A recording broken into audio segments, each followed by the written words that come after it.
좋은 날을 주셔서 이 시간까지 우리가 호흡할 수 있도록 우리의 생명을 붙잡아 주신 하나님 감사합니다. 부족하고 연약하지만 우리에게 하신 하나님의 귀한 사명이 남아있기에 이 시간까지 우리의 생명을 붙잡아 주셨사오니 오늘도 하루 남아있는 시간 속에서 어떻게 하면 하나님의 영광을 위해 살아갈 것인지 다시 한번 결단할 수 있는 초심으로 돌아갈 수 있는 은혜가 있게 하여 주시옵소서. 하나님께서 귀한 우리 목사님들, 장로님들, 아버지 하나님 수련회를 통해서 우리의 영혼을 방문할 수 있도록 복의 복을 주셔서 감사합니다. 우리 귀한 목사님들 사역하시는데 아버지 하나님들이 성령의 기름을 부어주시고 영령을 7배나 더하여 주셔서 우리 목사님들이 주님 앞에 무릎 꿇으실 때마다 목사님들이 생각지도 못했던 영적인 비전들이 생각나게 하셔서 이 시대에 많은 제자들을 양육해 나가실 수 있는 능력 있는 선한 목자들로 세워주시옵소서. 우리 귀한 장로님들 하나님께서 기름 부어 세워주셨사오니 섬기는 지 교회에서 사랑하는 주의 종을 잘 보필하면서 아론과 훌의 역할을 감당할 수 있는 아름다운 장로님들 되게 하시고 교회를 사랑하며 성도들을 섬길 수 있는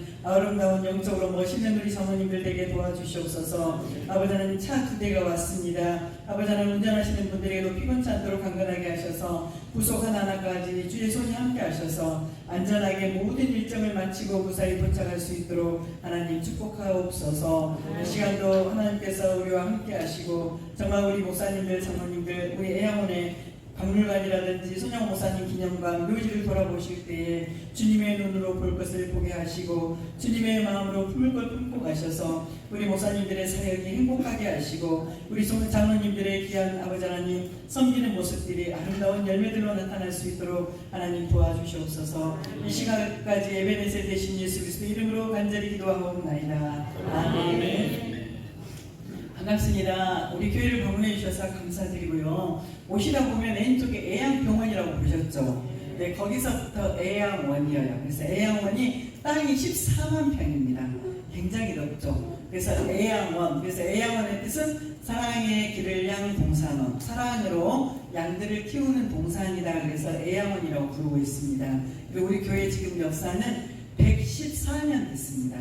114년 동안에 우리 애양원 교회가 우리 한국에 37개, 미얀마에 하나, 캄보디아 하나 이렇게 해서 39개 교회를 개척했습니다. 그리고 우리 교회 재적은 지금 아이들까지 해서 197명이고요. 80%가 음성 환자들, 나머지 20%는 건강이들이 들어와서 같이 믿음 생활을 잘하고 있습니다. 지금 우리 임용환 목사님은 우리 애양원 교회 8대 목사님으로 지금 시무를 하고 계시고요. 우리 애양원은 어떻게 생기게 됐냐면 애양원 하면 애양원 안에는 뭐가 있냐면 교회만 있는 것이 아니고요. 애양원은 어디냐 그러면 병원이 있고 교회가 있고 이따 보실 한세 기념관 또 손양 목사님 기념관 또 평안요양원 마을 이렇게 조성이 돼 있어요. 그래서 애양원이라고 부르고 있어요. 우리 애양원은 어떻게 생기게 됐냐면 1904년에 우리 푸사이트 선교사님이 미국의 의료 선교사님이셨잖아요. 우리 전주 예수병원에 의료 봉사활동을 하러 오셨답니다.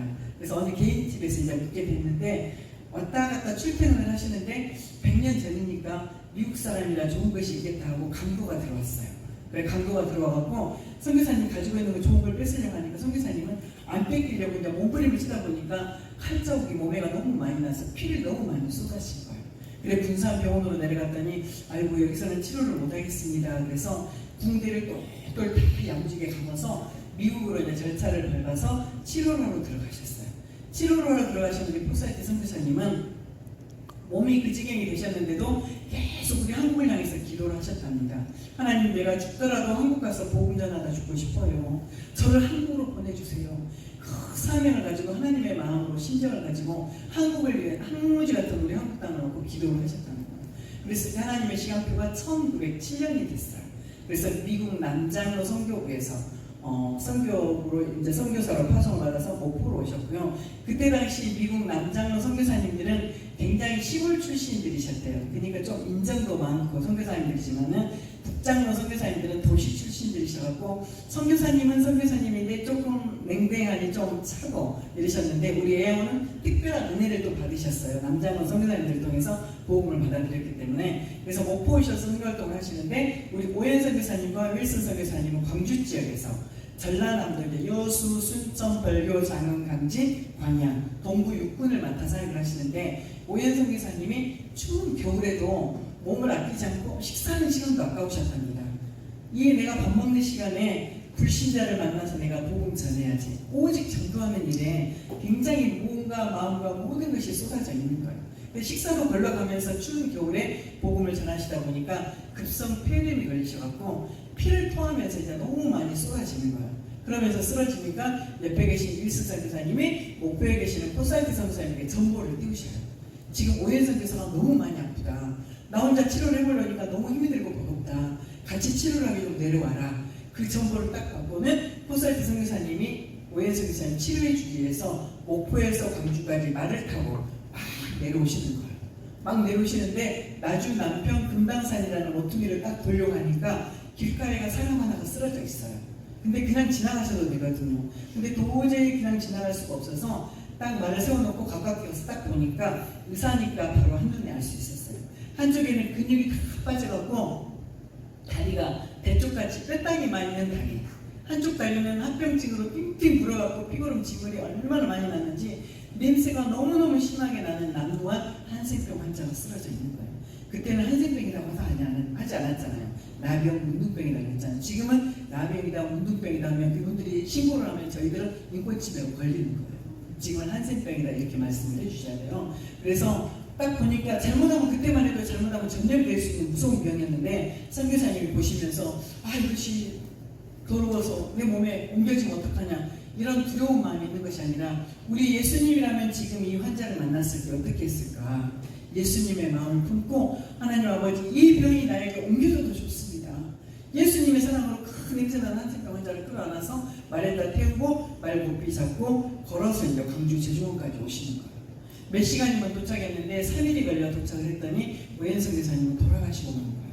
그래서 장례를 다 치러놓고 이 환자를 재중병원에다 입원시키려고 하니까 재중병원에 입원한 자들이 아이고 저런 병이 우리도 걸려주면 안 된다고 우리 병실 주면 안 된다고 막 반대를 하는 거예요. 그래서 선교사님이 딱 보니까 벽돌 굽는 가마터 굴처럼 생긴 건물을 짓기 위해서 그 속에서 벽돌을 굽어냈던 토굴이 보이는 거예요. 굴처럼 조그만하게. 그래 거기를 깨끗하게 청소를 하고 소독을 해서 이 환자를 여기다 넣어놓고 치료를 시작하셨다는 거예요. 이 환자는 예수님을 모르는 불신자였는데 선교사님이 예수님을 전하니까 영접 기도를 하면서 예수님은 나의 왕입니다. 나의 구주입니다. 나의 주인입니다. 그런 고백을 하면서 울면서 예수님을 이 환자가 영접을 하셨대요. 그래서 그때는 좋은 약이 없었기 때문에 병이 자꾸 악화가 되다 보니까 몇 달이 지나서 또 돌아가시게 돼요.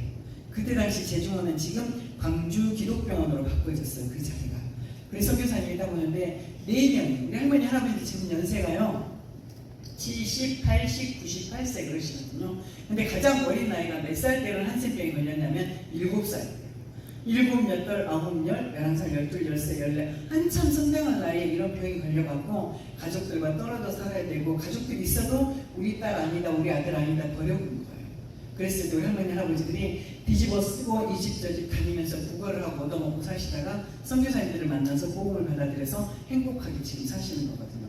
그때 당시도 초등학생, 중학생이 4명이 와서 선교사님 그 제중병원 옆에서 치료했다는 소식을 듣고 찾아온 거예요. 그 병을 치료하기 위해서.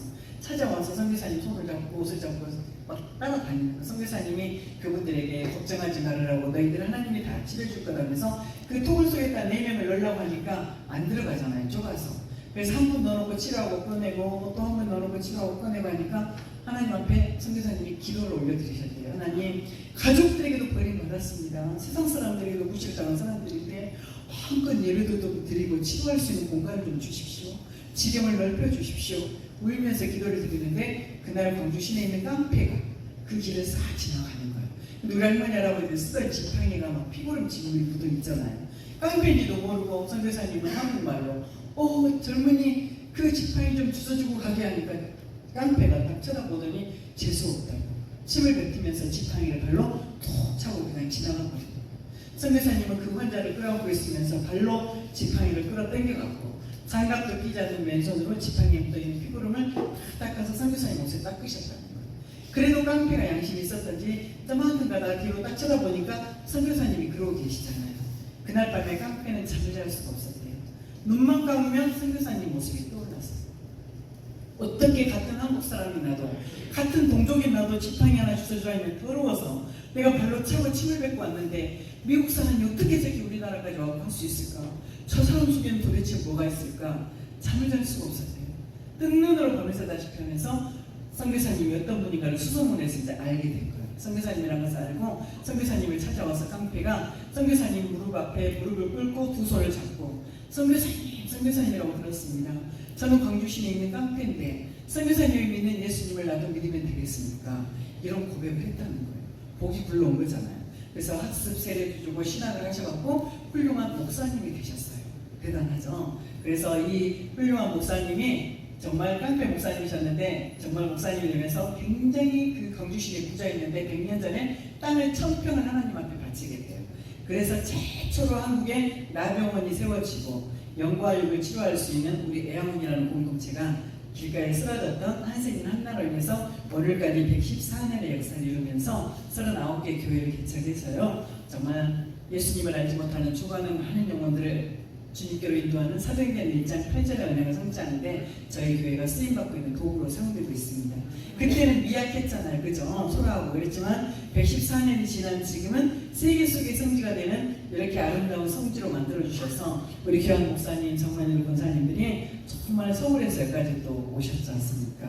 하나님의 은혜죠. 그래서 지금 우리 교회가 거기서 1명에서 4명, 4명에서 23명, 23명에서 569명이 모일 때 선교사님들은 저 해남 바닷가 쪽이나 목포 쪽으로 이제 가시려고 했는데 기도 중에 여기가 생각이 나셨대요. 그때는 공항이 없어 먼길로 바로 말을 타고 들어오셨는데 선교사님이 울면서 들어오셨대요.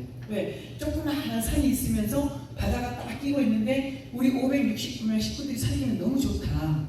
그래서 마음에 들어서 이제 막 울면서 여수시와 율촌면에 건의를 하는데 이렇게 낙후되어 있는 데를 우리가 교회도 세우고요 병원도 지어서 경제적으로 조금이라도 보탬이 되어드리면 좋지 않습니까? 허락을 좀 해주세요 하니까 절대 안 된다는 거예요. 그때는 사람 취급을 안 했거든요 이분들을. 그랬을 때 땅받기를 하셨대요 선교사님들이. 하나님 저희들이 생각할 때는 정말 이 땅이 너무 좋은 것 같은데 하나님의 뜻이라면 저희들 이곳에 묵을 수 있도록 하나님 안전하게 정착할 수 있도록 도와주세요. 기도를 하는데 1925년 말에 강공수에 계신 분들의 마음을 성령 하나님께서 움직여 주셨어요. 허락할 수 있도록. 그래서 허락을 받아서 26년부터 28년까지 2년에 걸쳐서 광주에서 보소동에서 여수 신풍 이곳으로 이제 옮기기 시작했습니다. 왜 2년이 걸렸냐면 우리 목사님, 장모님, 권사님들처럼 건강하시면 이렇게 날려도 옮길 수가 있지만은 그때 당시 우리 할머니 할아버지들은 숨어 살아야 되니까 사람 눈에 띄면 반은 죽여버리니까 발로 받고 돌로 치고 막 이렇게 하니까 저 산속에 이런 낮에는 산속에 들어가서 천막을 쳐놓고 잠을 자다가 밤이 되면 옮기고 50년 1차 어느 정도 가겠다면 또 2차 내려보내고 걸어서 왔기 때문에 근데 나이가 어린 그분 우리 할머니 할아버지들이 오시다가 길도 안 좋았기 때문에 돌아가신 분들도 굉장히 많으셨대요 그때 당시에. 그래서 완전하게 이주를 끝내서 여기가 지금 우리 교회가 28년도에 건축이 된 건물이고요. 중간에 한번 화재가 나서 31년도에 다시 한번 재건축을 하고 우리 소정 목사님 계실 때는 의자 없이 마룻바닥에서 1340명이 예배를 드렸어요. 광주에서 569명이 왔는데 1340명의 숫자가 된 거예요. 그래서 주 2층이 있었는데 2층을 올라다니다 보니까 우리 할머니 할아버지들이 몸도 안 좋으니까 떨어지기도 하고 이렇게 해서 주 2층을 없애버렸거든요. 의자를 놓다 보니까 천장이 조금 낮아서 밖에서 보시면 돌이 4개가 달라요. 4개를 좀 더 올렸습니다. 그래서 우리 교회가 지금은 문화재 32호로 등록이 돼 있어서 유리창도 오래가 돼갖고 막 너덜너덜 바람이 불면 애풍도 심하고 있었는데 전기도 안 좋고 그랬었는데 문화재청에서 이중창으로 벽도 다 뜯고 다시 리모델링 전기불 천장 비도 셌었는데 지금도 8천만 원 동판을 들여서 다 해주셔서 저희들은 오직 말씀의 은혜를 받고 지역과 민족과 세계 복음화를 위해서 기도하는 우리 애양원 교회로 아름다운 공동체로 지금 말씀과 기도로 든든하게 세워져 가고 있습니다. 우리 목사님들 장로님들 기도하실 때마다 우리 애양원 교회를 위해서 또 기도 많이 해주시길 부탁드립니다. 이따 보시죠. 건너편에 가시면 한생 기념관이라고 하는데 그때 당시는 병원으로 사용됐던 본관 자리예요. 광주에서 왔을 때 처음에. 그래서 선교사님들이 그때는 전기불이 없었잖아요. 그래서 선교사님들이 천장을 사각으로 딱 뚫어서 유리관을 씌워서 빛을 반사해서 수술대를 놓고 수술을 하고 그랬거든요. 그 수술대가 그대로 전시되어 있습니다. 그 자리에가. 그래 중간에 한번 평안사라는 양론을 쓰다가 지금은 40억을 들여서 공사를 했어요. 그래서 한생 기념관이라고 불러서 우리 할머니 할아버지들 치료 전과 치료 후의 모습, 선교사님들 사역하셨던 모습들, 그동안에 쓰였던 의료기들이 잘 전시되어 있으니까 가서 보시면서 감사합니다. 감사합니다. 감사를 많이 회복하고 갈 수 있는 좋은 시간이 되십시오. 아까 목사님께서 잠깐 말씀하셨지만은 이 한센병은 신경 속에 균이 들어와요. 신경 속에 균이 들어오면 신경만 갉아먹고 죽이기 때문에 감각이 없어지잖아요. 그러면 그때 당시에는 불을 떼서 밥을 하기 때문에 불통이 손에 튀기고 갈등에 튀겨도 뜨거운지를 몰라요. 그러면 물질이 생겨도 아무데나 물질이다 보니까 상처가 나고 이 한센병하고 합병증으로 빨리 낫지도 않고 힘들어지니까 선교사님들이 기도하면서 어떻게 하면 치료가 빨리 될까 하는데 그냥 다 잘려서 봉합을 하면 빨리 갔다 싶어서 다 잘려서 우리 할머니 할아버지들은 엄지손가락 하나 주먹에 붙어있는 분, 아니면 새끼손가락 하나 이 꼬부라져서 붙어있는 분, 아니면 꼬막손, 아니면 다 잘려서 주먹도 없으면 팔뚝, 남의 다리에 의족이고 그러셔요. 근데 우리 할머니 할아버지들 이 양로원에서 여기까지 예배드리러 오시려면 이 유모차를 끌고 숨도 쌕쌕거리면서 1시간이 걸려서 오시거든요. 1시간 걸려서 오시고 저 자동문이 딱 열리면 하나님 아버지 이 죄인이 은혜의 보좌 앞에 나와서 하나님 말씀으로 은혜 받게 이렇게 오게 해주셔서 감사하다면서 딱 들어오셔서 30분 전에 우리 교회 식구들은 다 자기 자리에 앉아서 예배로 준비하셔요. 말씀을 전하신 목사님을 위해서 기도하고 찬양대원들, 예배위원들, 어린아이로부터 어른에 이르기까지 은혜 받기 위해서 굉장히 기도를 많이 해주시기 때문에 저희 교회에서 드리는 예배는 은혜의 강단에서 은혜의 생수가 내려오면 우리 성도들은 아멘 하면서 얼마나 은혜를 받고 있는지 몰라요. 그래서 우리 할머니 할아버지 연세가 많지만은 우리 목사님들이 모시고 하나시거든요. 그러면 손자 같으시잖아요. 그렇지만 하나님이 세우신 종이라고 얼마나 공경도 잘하시고 말씀에 순종도 잘하시는지 정말 다른 교회는 못 따라갈 겁니다. 우리 장로님들도 그렇게 굉장히 열심히 아무튼 교회를 위해서 충성하시고 그런 모습들이 너무 아름답거든요. 지금 여러분들이 많이 계시는데 우리 할머니 할아버지들이 얼마나 예배를 사모하는지 정말 저도 많이 은혜를 받았어요. 그래서 손이 크다고 불평하고 원망했었는데 애할머니 와서 할머니 보니까 우리 할머니들 식사를 어떻게 하시나고 가서 봤더니 세상에 주먹손에다 수저 붕대로 고무줄로 묶어서 수저를 한 숟갈 다 끄시면은 입이 쭉 늘어졌던지 몸이 불편하니까 이렇게 하면 반틈만 들어가고 반틈을 흘려서 옷이 엉망진창되는 모습 보면서 제가 여기 가서 하나님한테 울면서 회개했어요. 하나님 용서해 주세요. 손가락에 있는 것이 얼마나 감사한데 손이 크다고 불평하고 원망했던 건 용서해 주세요. 그 뒤로부터는요 그냥 볼펜도 잡는 건 줄 알았는데 하나님 아버지 너무 감사해요. 사랑하는 주의 종을 통해 주시는 말씀을 기록할 수가 있으니 너무 행복합니다. 볼펜 잡고 목사님 말씀 드릴 때 기록할 수 있으니 너무 행복하더라고요. 그래서 너무 감사하고 그러거든요. 가셔서 많은 은혜를 받고 가시기를 부탁드리고요. 오시다 보면 이쪽에 조립식으로 저희는 집들 모셨으니까 이쪽에 여자 환자들이 살았어요. 그리고 저 밑에는 남자 후시각장애인. 그래서 한 방에 5명, 6명 초등학생, 중학생이 살 수 있잖아요.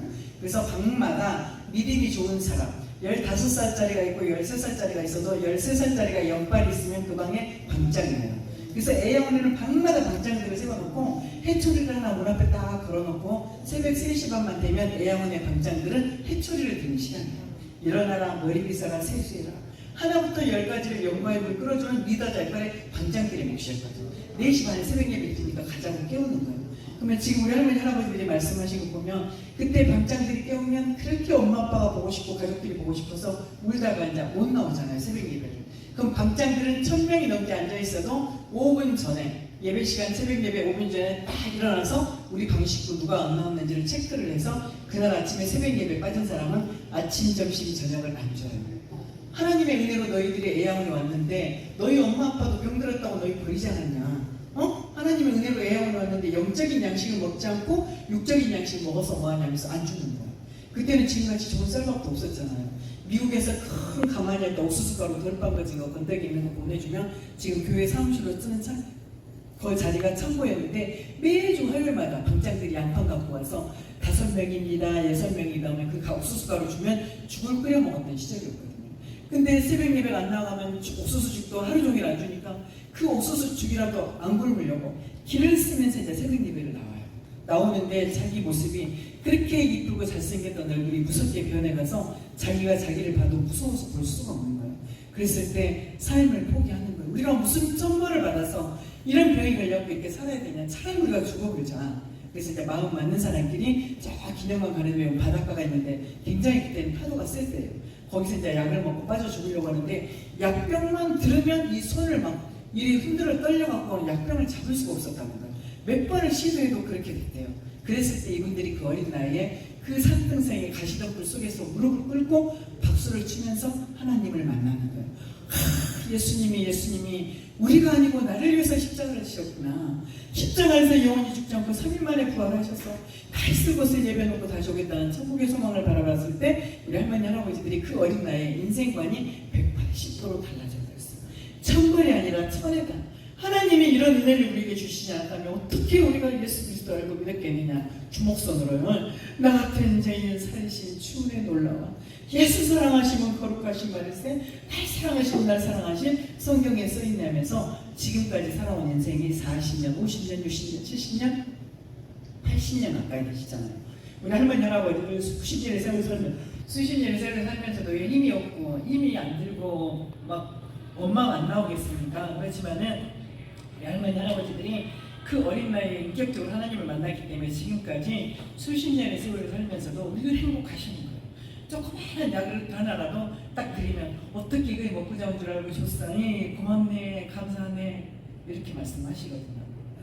그래서 믿음 생활 잘 하시는데 우리 목사님들이랑 기도하실 때 장로님들 우리 애원 식구들을 위해서 기도 많이 해주십시오. 그리고 또 우리 양재평 장로님이 계셨어요. 장로님은 법관이 되는 게 꿈이었어요. 김준고 목사님 CCC 그 목사님하고 목포 신안 떼부쟁이 친구셨는데 장로님이 법관이 되는 게 꿈이셨대요. 그래서 경기중학교를 입학하셨는데 피부에가 무슨 반응이 생기는 거예요. 그래서 병원에 가도 병명이 안 나타나고 옆에 친구가 제 병원 큰 병원을 가봐 했더니 세브란스 병원을 갔더니 나병, 전염병 3종이라고 도장이 찍혀버린 거예요. 그럴 때 법관이라는 꿈이 무너져서 목포 고향으로 내려오셔갖고 할아버지는 군수님, 아버지는 위원장님이셨는데 지역에 유지셨잖아요. 한의사를 한 명 불러놓고 맨투맨으로 계속 치료하는 거예요. 근데 여름에 굉장히 더운 여름에 4년 동안 계시면서 새벽에 이제 아무도 없겠다고 살짝 나오는 동네 사람한테 들켜버린 거예요. 그랬을 때 이제 소문이 났어요. 제 평이가 서울로 공부를 간다더니 모슬병이 걸려갖고 저렇게 몇 년 동안 집에 틀어박혀 있단다. 소문이 나니까 사촌, 형들, 누나들 약혼해놨던 게 다 파혼돼버린 거예요. 집안에 이런 환자가 있다고. 그랬을 때 우리 양재평 장로님이 19살 때 예양원을 입원하셔서 31살 때 시각을 잃어버린 멤버 속에 들어갔어요. 아침에 일어나니까 눈도 안 보이고 다 8분이 그렇게 된 거예요. 그랬을 때 원망을 해요. 7분은 다리를 뻗쳐놓고 하나님 손가락이 꼬부라지고 다리도 잘 되도 않고 다리도 절각되고 이렇게 불편한데 앞도 안 보이면 우리는 어떻게 살아라고 하냐 할 때 양재평 장로님이 너희들 왜 비싼 밥을 먹고 불평하고 원망하냐. 하나님이 우리 걸 다 가져가지 않았다. 들을 수 있는 청각과 기억할 수 있는 머리를 주지 않았냐. 우리 교회는 작년 주일학교가 있습니다. 어른들 주일학교. 그래서 주일날 9시 반에 이제 시작을 하거든요. 공간책에 나와 있는 요절을 외우자. 양재평 장로님이 그러시는 거예요. 그래서 8분이 앉아서 식사만 끝나면 그 요절을 한 절을 외워요. 그러니까 외워지잖아요. 그래서 분반 시간에 오셔서 손을 들고 암송을 하니까 성도들도 은혜를 받고 본인들도 이제 자신감이 생기게 된 거예요. 그랬을 때 양재평 장로님이 우리가 이렇게 하지 말고 마태복음 1장부터 한번 해보자. 마태복음 1장부터 넘기면서 시작하는데 요한계시록 22장까지 신약을 안 보고 다 암송을 하셨어요. 우리 양재평 장로님은 구약도 거즘다. 아무튼 굉장히 지혜로우신 우리 장로님이셨거든요. 그래서 병원 예배도 수요일날 밤에는 병원 예배 인도하시고 병원 옆에가 동그라미 소나무가 있는데 거기가 솔다방이어갖고 장로님은 아침에 식사하고 가시면 그 솔다방 앉아서 또 그 소나무에 밴드를 벤치해 놨잖아요. 거기를 보고 솔다방이라고 했어요. 그래서 오시는 환자들한테 전도하는 거예요. 그래서 굉장히 우리 교회에서 이분들을 멤버로 생긴 것이 성경 암송반이 생겨서 1년에 한 번씩 헌신 예배도 드리고 그랬었거든요. 그래서 우리 양재평 장로님을 뵈면서 장로님 복관 되신 것보다 우리 애원교회 장로님 되신 게 너무 멋있어요. 그러니까 장로님이 살아계실 때 뭐라 하냐면 인권사 내가 지금 복관 됐으면 노태우 전두환 부를 때 양재평이도 불러갖고 감옥에 들어갔을 것이요. 구조대가 공직에 있다가 부조리에서 들어갔을 거라고 그렇게 말씀을 해주시더라고요. 그래서 우리 양재평 장로님을 뵈면서 참 영적으로 정말 바로 세워진 분이 한 분이 계셨기 때문에 7분도 살려버렸잖아요. 그래서 우리 성도들에게도 제가 말씀을 많이 드려요. 우리는 양재평이처럼 정말 영적으로 감동을 주는 사람이 되어야 되겠다. 이런 말씀 많이 나누거든요. 그래서 굉장히 귀한 분이셨죠. 장로님이. 그렇게 해서 믿음생활 지금도 잘 하시고 지금 암송하는 분은 한 분, 김현자 할머니 한 분 계세요. 한 분이 계신데 특실에 계셔서 너무 몸이 약해지셔갖고 굉장히 지금 힘들어하고 계시거든요. 근데 그분은 이 손가락이 없으니까 김혜지 할머니는 입으로 카세트도 이렇게 턱으로 탁 누르고 이렇게 해서 성경 듣고 막 이렇게 하면서 굉장히 암송을 잘하셨어요. 키도 조금 안 하신지 엄청 진짜 달달달달 막 성경 막 요한복음 줄줄줄 그렇게 암송을 잘하셨어요. 그래서 지금 살아계시는데 너무 힘들어하시고 몸이 약해지니까 특실에서 이제 보호를 받고 계시는데 정말 지금도 그래도 감사하셔요. 늘 세상 사람 날 부러워하냐 해도 나도 역시 세상 사람 부럽지 않네 그러면서 살아 계시거든요. 얼마나 행복합니까? 그 마음이. 그렇게 해서 지금 우리 애원 식구들은 믿음 생활 잘하고 있습니다. 우리 손영훈 목사님에 대해서는 목사님들 잘 아시니까 말씀 안 드려도 될까요? 네, 저희 손영훈 목사님은 11년 2개월을 우리 애원께서 사역을 하셨습니다. 그래서 5년 동안 옥중 생활하고 6년 2개월 사역하셨고 이쪽에 폐병 환자가 사는 방이 있었는데 그 방에 폐병 환자가 손영훈 목사님은 먼저 교회 오시면 기도하고 그 방을 찾아가셨대요. 그러면 문전박대라고 밀어붙여요. 어디로 오냐고 막 욕을 하고 목사님을 굉장히 헐뜯고 했던 분인데 성도들이 목사님 어디로 그 방 가시냐고 목사님 얼마나 욕하는데 그분에 가냐 그러면 목사님 하시는 말씀이 저분 속에서 예수님의 사랑을 끄집어내야지요.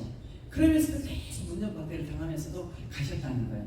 그랬을 때 그분이 그냥 목사님을 끌어안고 죄송하다 하면서 이제 아름다운 관계로 이렇게 유지가 됐다는 그러더라고요. 그래서 애양원에는 당일시대가 있었는데 당일시대가 환자들이 다 우리 장로님들은 환자시잖아요. 유리벽이 다 막아져 있었어요. 그 목사님 우리 매표소 가면 표 주고받고 하는 것처럼 목사님은 앞에 계시면 장로님들 칸에는 전부 다 유리가 막아져 있고 안건 있으면 그 밑으로 넣어드리고 이렇게 했는데 손양 목사님 오셔갖고 당일시대 유리벽을 다 헐어버리고 같이 마주보고 당회할 수 있는 그런 당회실이 오픈이 됐습니다. 그래서 손영 목사님은 편견하지 않는 그런 목회를 하셨고요.